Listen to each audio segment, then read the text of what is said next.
Horizon Gents, and this is Dying in the Mud. Autumn is taking its toll. The Great War, Week 10 by the channel The Great War.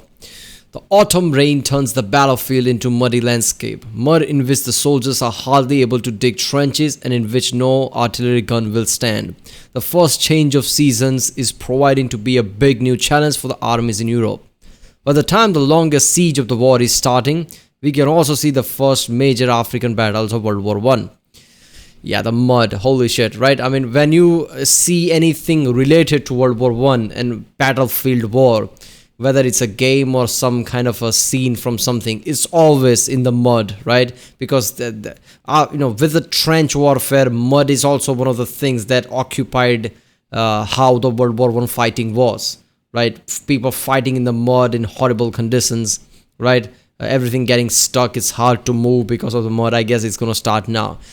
Yeah, the Great War is a great channel because I love how they probably planned to make this channel and videos for a long time, but they waited for the exact time.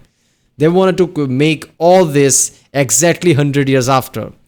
So at the October 2nd, 1914, what happened there, he's going to cover that in October 2nd, 2014, right? Which is just awesome. So let's watch this one. In the previous episode, we saw how U-boats were introduced, right? How planes were introduced for fighting. And yeah, I guess the war is now progressing to more intense side. Trench warfare are going to get worse. Sooner, I guess, gas attacks will be introduced. And it's just going to turn into a horrible mess than it already is around this point. October 2nd, 1914. The Great War has raged for 2 months, with hundreds of thousands of soldiers losing their lives in some of the bloodiest battles in history. But a new and unforeseen factor now entered the war and would play a huge part in determining its course. With the October rains came the mud.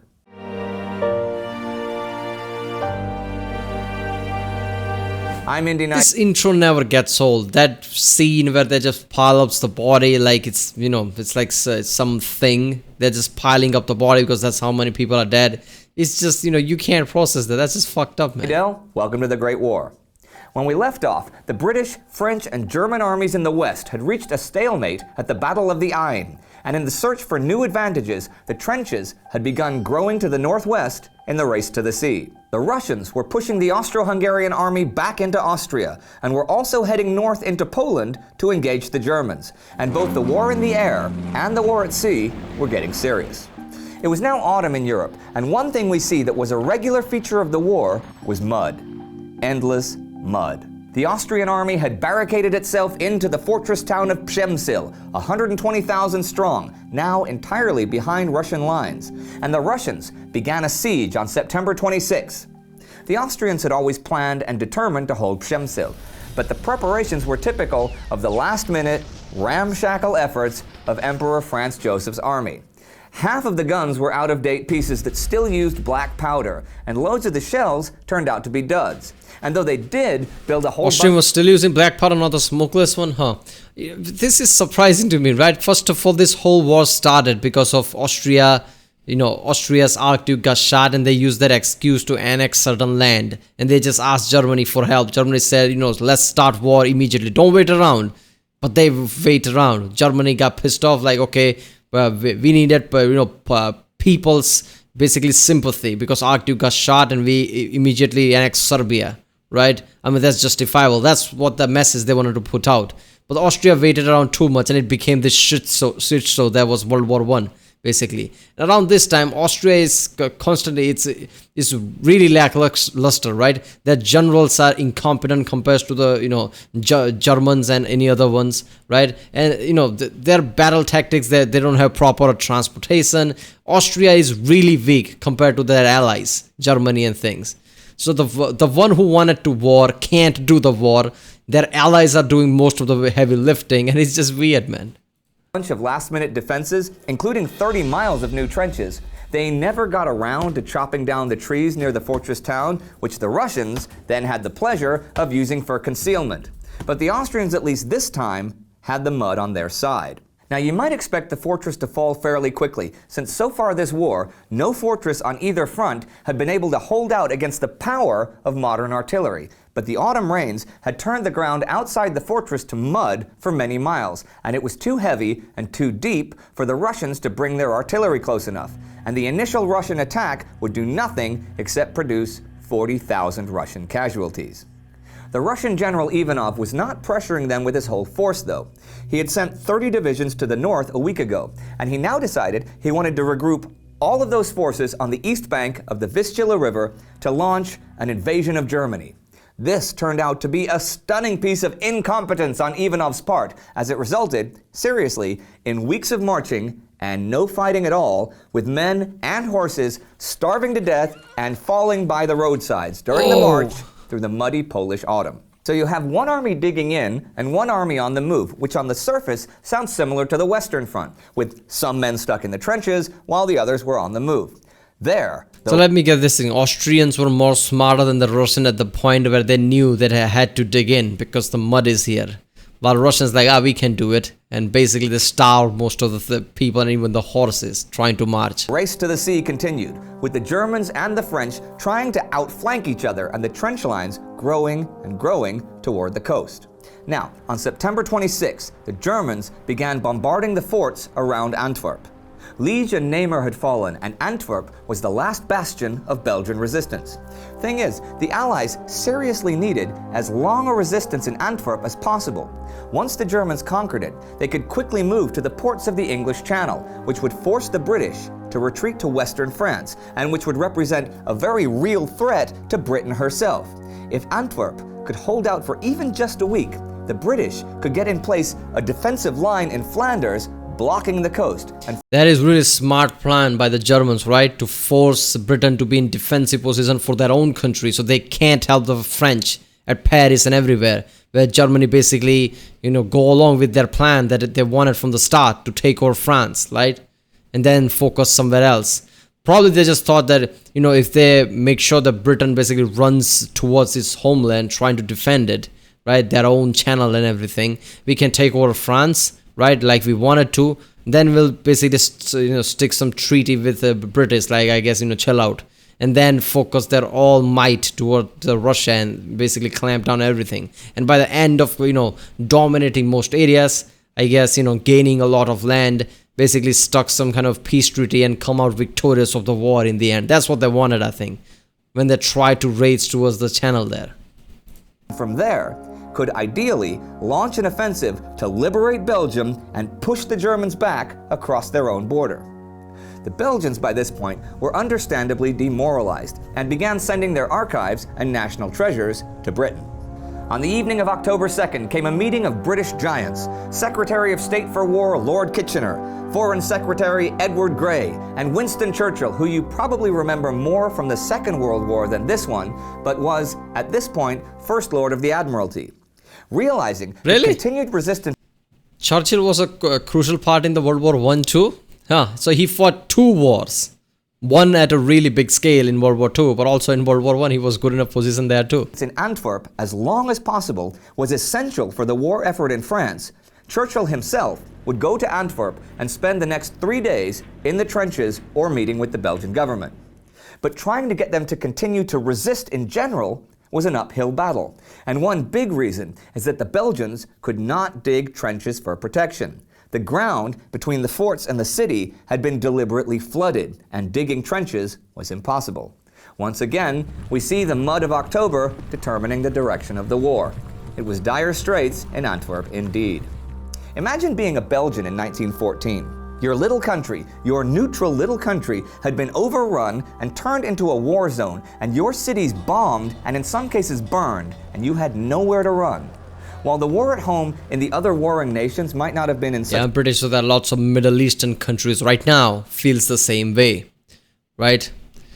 When they got bombed in past 20 or so years, right, after the 9/11 a lot, and then realized, oh, wait a minute, they weren't even part of it, like Iraq, right?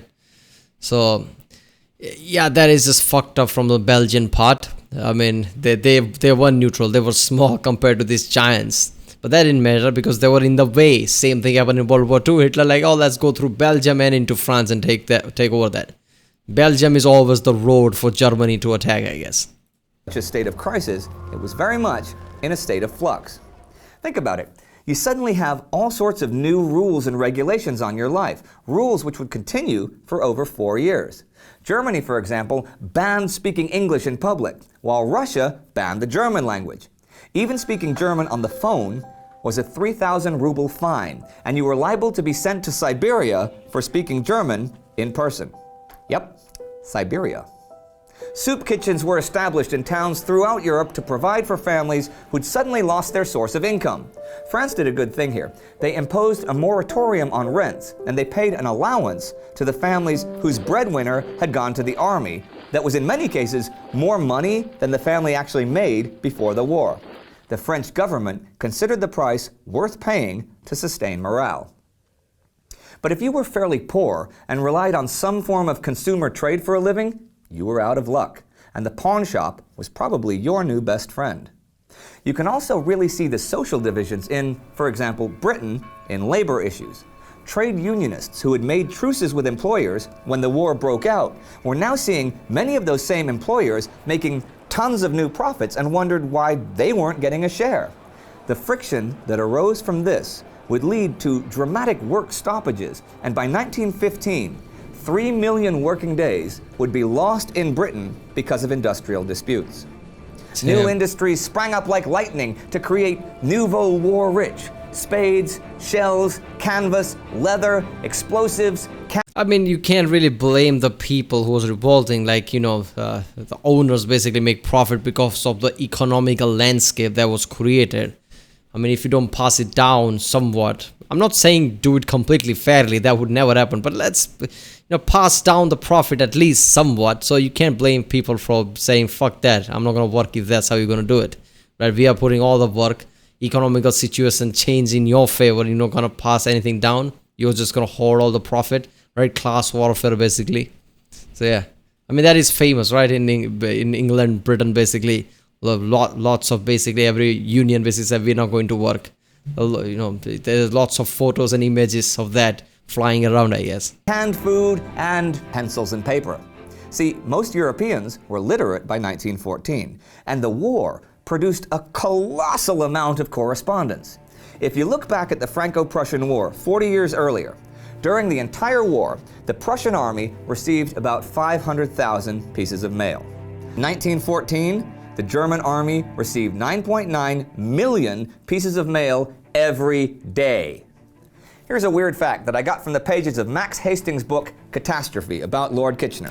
Can somebody make a video about the mail delivery system and the guys that were involved in that? 9 million a day, sending all that all the way to front lines. I mean, that must have been some story. I think somebody should cover that. Quote, Kitchener stunned Sir Edward Grey by demanding that the Foreign Office source and supply 10,000 live goats a month to meet the ritual dietary requirements of Indian troops in France. End quote. There's an industry you might not expect to boom during war. I have to process this again. Kitchener stunned Sir Edward Grey by demanding that the Foreign Office source and supply 10,000 live goats a month. A month! So every month you have to send 10,000 live goats to meet the ritual dietary requirements of Indian troops in France. Okay. I mean, I knew, I knew that Indian troops were involved in World War I and in II too, but somebody actually sent out this letter because there were so many they needed 10,000 live goats every month. Indian troops in France. End quote. There is an industry you might not expect to boom during wartime. Goat farming. Everybody was playing some part in the war effort, at home, at work, or on the battlefield. And in the colonies of the empire, things were no different. The German colony in what is now Namibia was probably their most profitable colony, right? With both diamond and copper mines. Well, this week saw the Battle of Sandfontein. The brilliant German general Heiderbrecht, with a force of 1,700 mostly native riflemen, sprung a trap on the South African forces, surrounding an overwhelming nearly twice as number of men after cutting the phone lines so that backup could not be called in. Funnily enough, after the South Africans surrendered, both sides all just hung out together, and Heiderbrecht and Colonel Grant, the leader of the South Africans, congratulated each other and discussed the battle.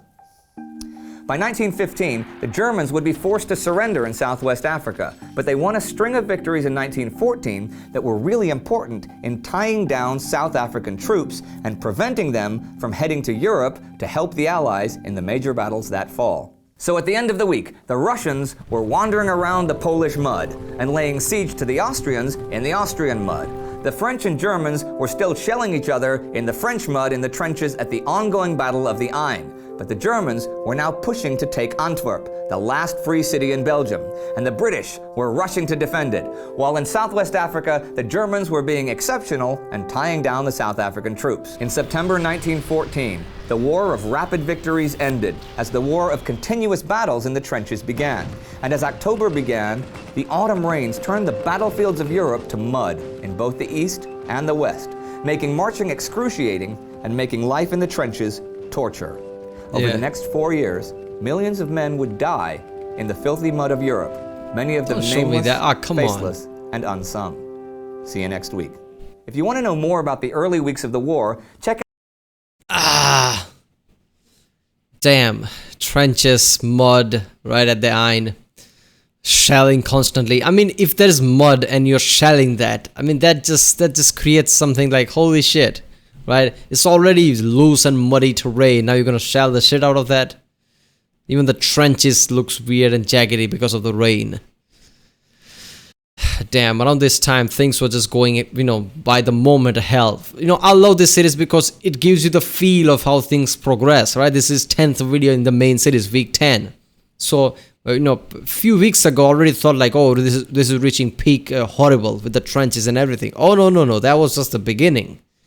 Shit just got real now, right? With all the U-boats and things are introduced, planes introduced to it, right? Now the mud is here, right? On top of the shelling and the trenches. German is, basically making sure the British runs away to their mainland so they can take over France easily. That's why they're running towards the channel, right? They are playing too many strategies. Austrian, basically dug in. At least one thing they did that was somewhat smart, I guess. Even though it was, fast and not really planned thing, it was at least something. While Russians basically thought, fuck it, we can march, and basically lots of people and even horses died. Robbie that was dying in the mud. Autumn is taking its toll. I mean, no shit, that's just fucked up. The channel The Great War. If you like my reaction, don't forget to like and subscribe. Check out the reaction, there's a link in the description. Check out the cast of link cards, and yeah, I'll see you next time.